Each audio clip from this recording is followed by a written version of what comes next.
साथियों सभी को प्यार भरा प्रणाम। आज मैं फिर उपस्थित हूँ आपके बीच संविधान के अगले अंशों के साथ। आज हम बात करेंगे कि आखिर हमारा देश गणतंत्र क्यों बना, लोकतंत्र क्यों बना। तीन तरीके से राज होते हैं। एक तो किसी राज्य पर किसी दूसरे राज्य का कब्जा होना, जैसे कि 1947 से पहले ब्रिटेन का, ब्रिटिश लोगों का हम पर कब्जा था, हम एक तरीके से कॉलोनी थे। दूसरे तरीके से होता है किसी का संरक्षण में रहना, संरक्षित राज्य होना, कि हम किसी के संरक्षण में हैं भाई, कोई हमें संरक्षित किए हुआ है, कब्जा उसका है। जैसे कि अमेरिका का रहता है, आपने देखा होगा ज़्यादातर। अभी हम थोड़े दिन का अभी उदाहरण ले लें तो इराक पर देख लेते हैं, तो इराक पर है, क्यूबा पर है, संरक्षित राज्य एक तरीके से। तो इस तरीके से रहना उसके संरक्षण में। तीसरा होता है किसी का डोमिनियन राज्य होना। डोमिनियन मीन्स वहाँ के, जैसे अभी ब्रिटेन की महारानी की बात चले कहीं, अभी हम बात करें डोमिनियन राज्य कौन है, जैसे कि अभी ऑस्ट्रेलिया को माने, और दूसरा हम कह सकते हैं स्विट्जरलैंड हो गया। एक तरीके से ये डोमिनिस्ट है, हमारा भारत डोमिन नहीं है। और भारत पूर्ण स्वराज्य चाहता था, ना कि किसी का कॉलोनी होना, किसी की डोमिनियन, ना ही किसी का संरक्षित राज्य। तो इन तीनों को हटाकर हम चाहते थे अपना पूर्ण गणराज्य, अपना लोकतंत्र, ना किसी बाहरी शक्ति का कोई दबाव, ना आंतरिक शक्ति का। एक सूत्र में हो, एक निशान हो, एक विधान हो। उस समय की बात करें हमारे देश में, जब देश आज़ाद हुआ 1947 में, 15 अगस्त 1947 को, तो 565 रियासत थी। अब सवाल सबसे बड़ा ये था उस समय कि इन रियासतों को एकजुट कैसे किया जाए। अलग अलग नवाब थे, राजा महाराजा थे, बहुत से मानने को तैयार नहीं थे, विलय पत्र पे हस्ताक्षर करने को तैयार नहीं थे कि हम तो राजा हैं, हम क्यों एक हों, हमारे खुद के आंतरिक मामले हैं, विदेशी मामले हैं, आर्थिक मामले हैं, हम कैसे एक झंडे तले आ जाएं।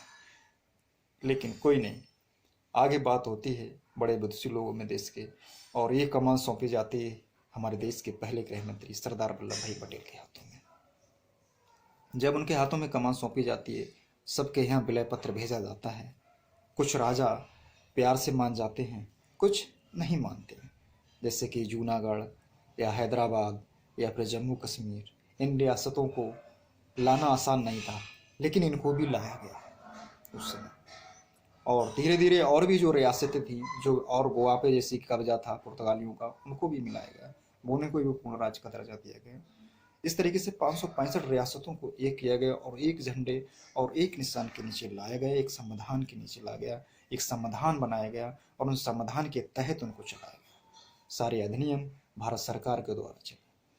और राज्यों का आज हम बात करेंगे, संघ राज्यों का और उन राज्यों को केंद्र शासित राज्यों का, जिससे कि केंद्र सरकार के द्वारा वो चलाए जाते हैं। किस तरीके से उन राज्यों का गठन हुआ और क्यों गठन करना जरूरी होता है, क्यों उनकी सीमाओं का बंटवारा जरूरी होता है। इस तरीके से आगे हमारा संविधान क्या कहता है, हम बात करते हैं इन अंशों के साथ। जब 565 रियासतें थीं, तब अलग अलग राजा, अलग अलग महाराजा हुआ करते थे हमारे देश में, और सबकी अपनी अपनी संपत्तियां थीं, अपने अपने राजपाट चलते थे। लेकिन एक शब्द ऐसा जोड़ा गया इन राजाओं को, इनको एक सूत्र में बांधने के लिए, कि प्राइवी प्रोसेस। प्राइवी प्रोसेस का मीन्स होता है कि इन्हें एक तरीके से भत्ते दिए जाएंगे, जो इनकी संपत्तियां हैं उनको, अधिकारों को सरकार के अधीन लिया जाएगा। जो इनके अधिकार हैं, विदेशी मामले हैं, आर्थिक मामले हैं, वो सरकार के हिसाब से चले जाएंगे। बल्कि इनको एक प्राइवी प्रोसेस, एक भत्ते के तौर पर इन्हें हर महीने, हर साल इन्हें वो राशि पहुंचाई जाएगी जो इनके ठाट बाट में या फिर इनकी कार्यप्रणाली के घर पर चलाने के लिए जरूरत होती है। इस तरीके से 565 रियासतों का विलय कराएगा। लेकिन इस प्राइवेट प्रोसेस शब्द को भी बाद में हटा दिया गया, क्योंकि इन्हें लाने के लिए वो ज़रूरी था। लेकिन बाद में ये एक बड़ी राशि खर्च होने लगी इस भत्ते देने में, तो सोचा सरकार ने, उस समय हम गरीबी से जूझ रहे थे जब देश आज़ाद हुआ था, और इतना आसान नहीं था भरपाई करना, सारी चीज़ें धरातल पे पहुंचाना या ग्राउंड लेवल तक पहुंचाना। लेकिन हाँ, धीरे धीरे सब चीज़ हुआ, तो इस भत्ते को भी, इस प्राइवेट प्रोसेस को भी हटा कर भी इनके भत्तों को हटाया गया। हम आए दिन देखते हैं कि चाहे जयपुर में देखें, मैसूर में देखें, बड़े बड़े घरानों में देखें, हम जो राजा महाराजा थे आज आधे में होटल चलाते हैं, 5 स्टार चाहे 3 स्टार, आधे में रहते हैं। क्योंकि उनको गवर्नमेंट से प्राइवेट प्रोसेस भी नहीं मिलता। तो उनकी मजबूरी है कि आधे महल में रहना, आधे में अपना कोई पैलेस खोल लिया, कोई कुछ खोल लिया। तो इस तरीके से इन रियासतों का विलय किया गया। आगे मैं बात कर रहा हूँ इन संघ को और गणराज्यों को मिलाने की। उस समय जब देश आज़ाद हुआ तो 14 राज्य बने और 6 जो केंद्र शासित राज्य बनाए गए। लेकिन धीरे धीरे और राज्यों को, सीमाओं को बढ़ाया गया और राज्यों को मिलाया गया। जैसे कि नागालैंड को बनाया गया असम से निकाल कर, और आंध्रा पहले ही से था। और हम बात करते हैं हिमाचल प्रदेश को पूर्ण राज्य का दर्जा दिया गया, मणिपुर, मिजोरम, मेघालय, इन सबको अलग अलग राज्य बनाया गया। पहले ये केंद्र शासित राज्य थे, पूर्ण राज्य का दर्जा नहीं था। अभी हम वर्तमान में बात करें तो हमारे वर्तमान में 28 राज्य हैं और 8 केंद्र शासित राज्य हैं।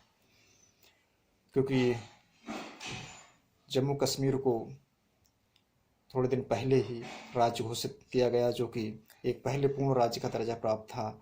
अब 371 हटाने के लिए और 35 को हटाने के लिए भारत सरकार ने इसे फिर से एक केंद्र शासित राज्य बनाया गया, जो भी 2 हिस्सों में बांटा, लद्दाख में और एक जम्मू कश्मीर में। इस तरीके से पहले 29 राज्य थे तेलंगाना होने के बाद, लेकिन फिर से अब 28 राज्य हो गए हैं और 8 हमारे केंद्र शासित राज्य बन गए हैं। अब राज्यों का किस तरीके से प्रवेश होता है और नए राज्यों का गठन कैसे होता है, इस किस अनुच्छेद, किस आर्टिकल में, किस भाग में है, इसको जानना बहुत ज़रूरी है। और किन चीज़ों की ज़रूरत पड़ती है, आखिर राज्यों को चलाने के लिए भारत सरकार क्या करती है। हम बात करते हैं अनुच्छेद 1 के, आर्टिकल 1 के भाग 1 से लिया गया आर्टिकल 1। इसमें क्या होता है कि भारत यानी कि इंडिया राज्यों का एक संघ है, जिसमें कि राज्यों की शक्ति निहित है। और दूसरा अगर हम आर्टिकल बात करें तो उसमें होता है कि राज्यों का प्रवेश, एडमिशन, स्टेब्लिशमेंट, किसी राज्य को हमें प्रवेश कराना है किसी सीमा को, तो उसमें हमारे से दूसरे अनुच्छेद में या सेकंड आर्टिकल में आता है। हम बात करें आर्टिकल 3 की तो उसमें नए राज्यों का गठन या फिर जो राज्य हैं उनकी सीमाओं में बदलाव, उनका नामकरण, किस तरीके से अगर वहाँ के हमें राजकीय पशु पक्षी को भी घोषित करना है, उनके नाम का भी जिम्मा उस आर्टिकल में है, आर्टिकल 3 के तहत, जो कि नए राज्यों का पुनर्गठन होता है। सीमाओं में अगर बदलाव है या कोई नाम में बदलाव किए जाए, वो भी हमारा आर्टिकल 3 काम करता है। जब आर्टिकल 4 की बात करते हैं, क्योंकि हमारे राज्यों से संबंधित 4 आर्टिकल हैं, चौथे आर्टिकल में हमारा क्या होता है कि दूसरे और तीसरे आर्टिकल का जो समावेश है उसमें जो भी सुनिश्चित किया जाता है वो चौथे आर्टिकल की जरूरत पड़ती है, क्योंकि उसमें प्रथम सूची और चौथी सूची की जरूरत पड़ती है। जो मैंने पहले बताया था कि राज्यसभा की सीटें, जब कोई राज्य नया गठन होता है या बदलाव किया जाता है, उसमें राज्यसभा की सीटों में भी बदलाव होता है। और प्रथम सूची में इसलिए क्योंकि प्रथम सूची के अनुसार ही राज्यों का गठन, पुनर्गठन और उनके नामों में बदलाव किया जाता है।